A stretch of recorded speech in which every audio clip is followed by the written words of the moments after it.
This is Land of Havilah, 2 Kings 5.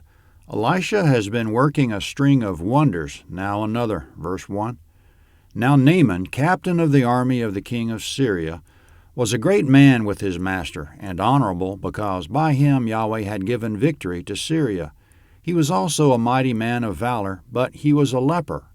Comment: captain generally means highest officer. Genesis 21:22, Numbers 14:4, and 1 Samuel 12:9, and other places. Naaman was highest officer of the Syrian army. He was great with his master, meaning he was very valuable to the king.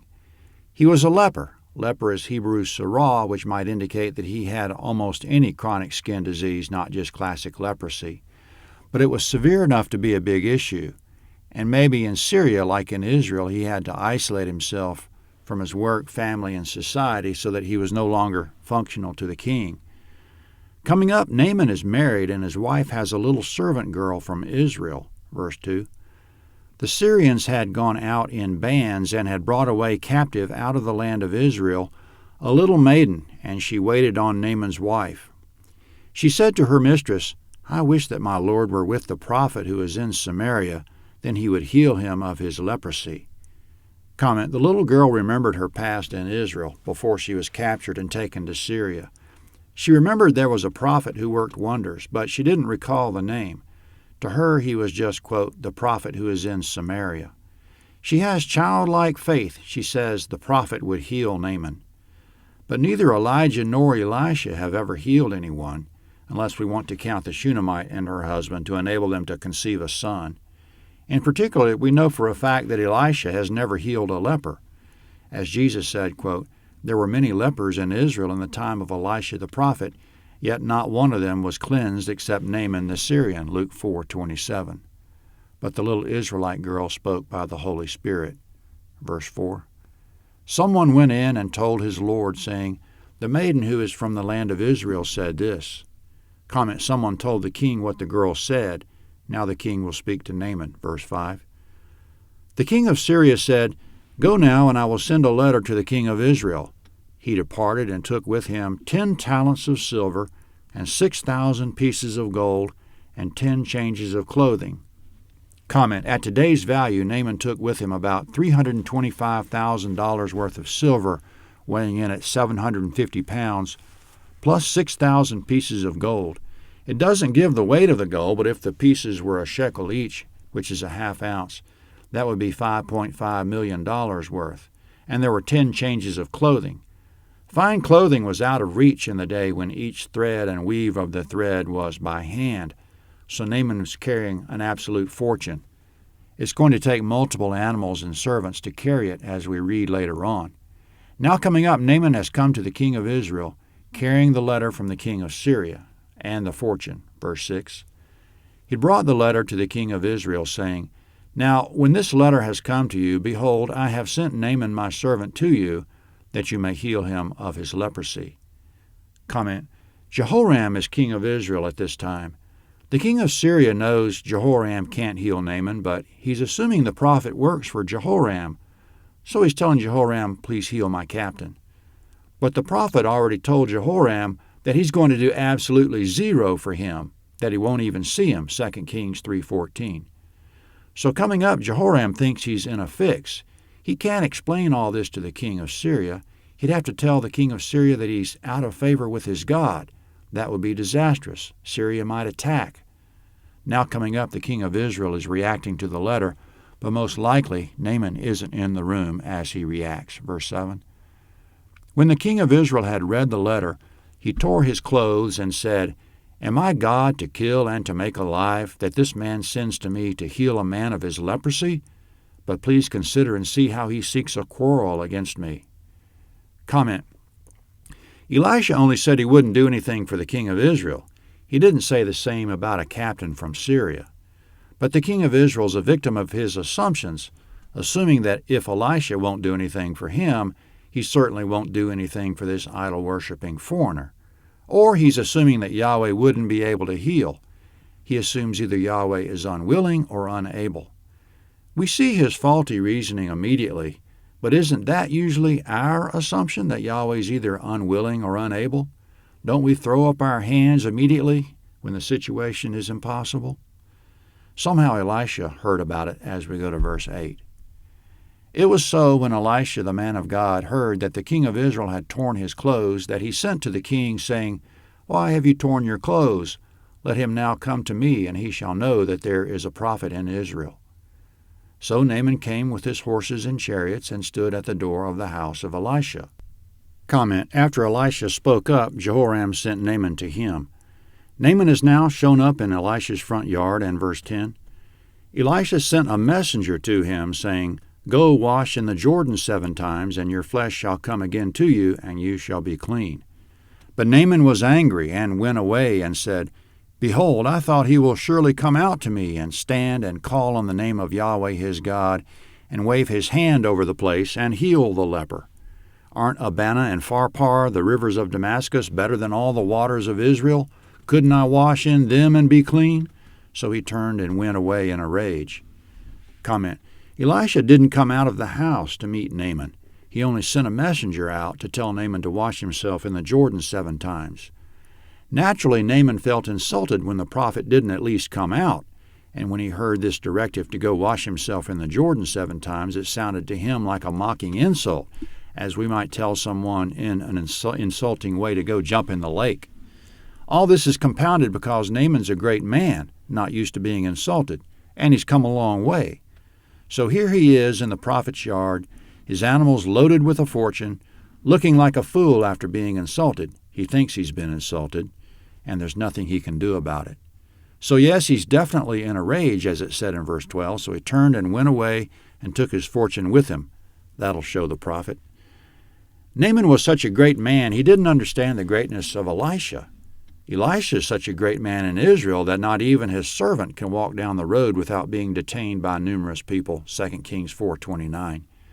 It's disrespectful to even fall at Elisha's feet and dare to touch him, 2 Kings 4:27. He's too great for even the king, but Naaman doesn't know the ropes. It's not just the greatness of the prophet that Naaman doesn't understand. The prophet's no one. He doesn't understand the greatness of Yahweh and the worthlessness of a few animals loaded with money. So he's starting down the road for the long trip back to Damascus, and verse 13. His servants came near and spoke to him and said, My father, if the prophet had asked you to do some great thing, wouldn't you have done it? How much rather then when he says to you, Wash and be clean? Comment: Naaman doesn't understand grace, which is what Yahweh gives in exchange for humility. Quote, He hath shown thee, O man, what is good, and what does the Lord require of thee, but to do justly, and to love mercy, and to walk humbly with thy God. Micah 6:8. So as they were going down the road, Naaman's servant said, You would be willing to do a hard thing. Why aren't you willing to do an easy thing? Just go dip yourself in the Jordan 7 times, like he said. And why aren't we willing to do the easy thing, to bow before the Lord in humility, to be baptized in his name? Why are we more willing to do hard things like giving money or traveling a long way? That made sense to Naaman, verse 14.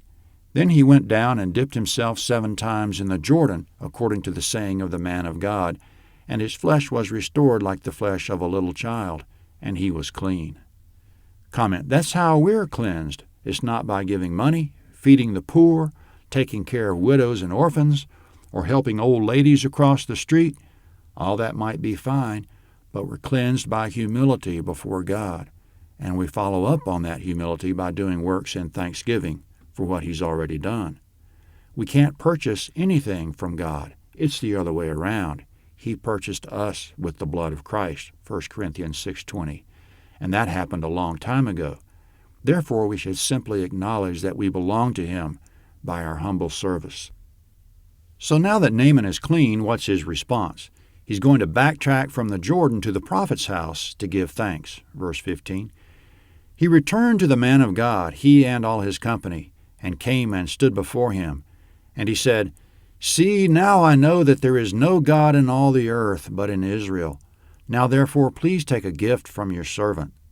Comment: Naaman already had what he was after. Now he doesn't want to give in order to get.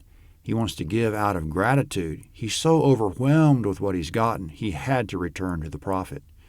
That's why we give and serve, not to get something from God, but because we're in gratitude for what He's already given us. When Naaman returned in humility, Elisha gave him an audience. He stood before Elisha. And Naaman made a beautiful statement of faith. Quote, "See, now I know that there is no God in all the earth but in Israel." End quote. That knowledge and conviction of the presence of God, the existence of God, the power of God, that faith in God will get you anywhere in the kingdom of God. Elisha only wishes that his king in Israel felt the same way. But here we have a foreigner who's more understanding than the vast majority in Israel, where recently there were only 7,000 men who were faithful to Yahweh, 1 Kings 19:18. Naaman wanted to give his treasures to Elisha, but Elisha said, verse 16, "But he said, As Yahweh lives before whom I stand, I will receive none." He urged him to take it, but he refused. Naaman said, "If not, then, please let 2 mules' burden of earth be given to your servant, for your servant will from now on offer neither burnt offering nor sacrifice to other gods, but to Yahweh.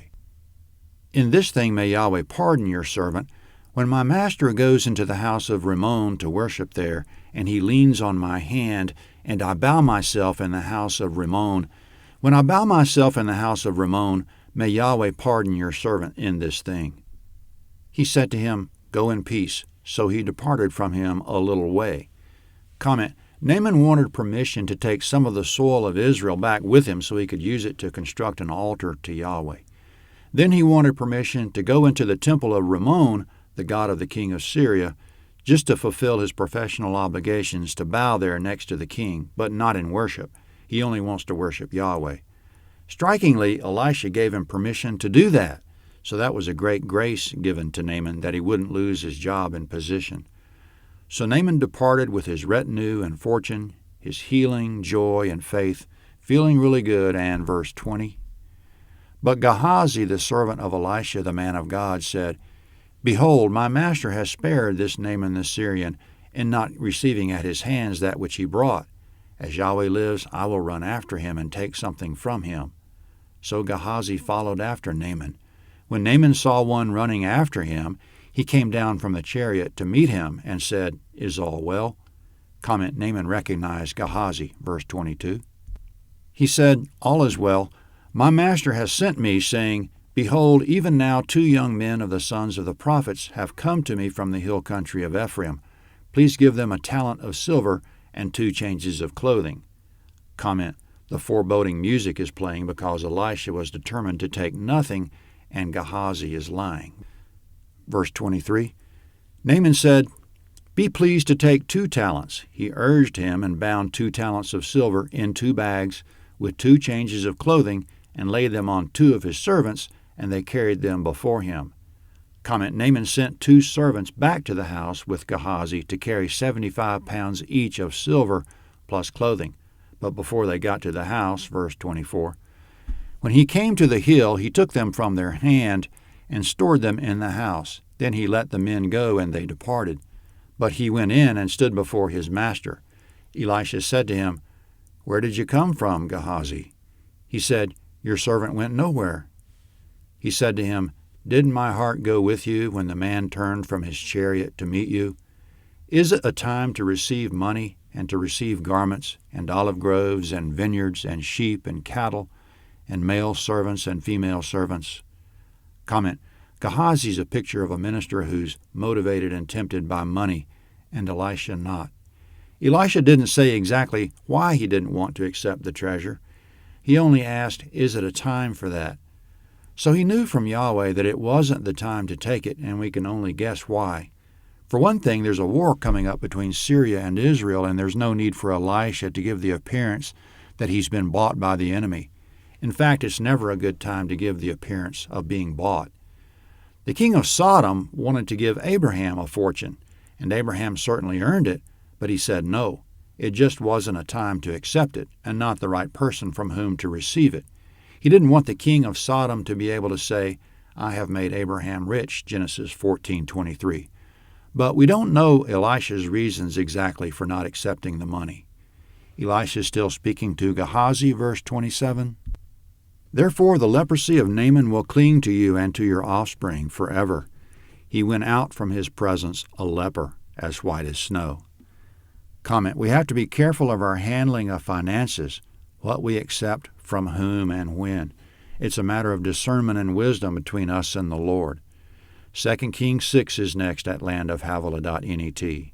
This is the map of 2 Kings 5.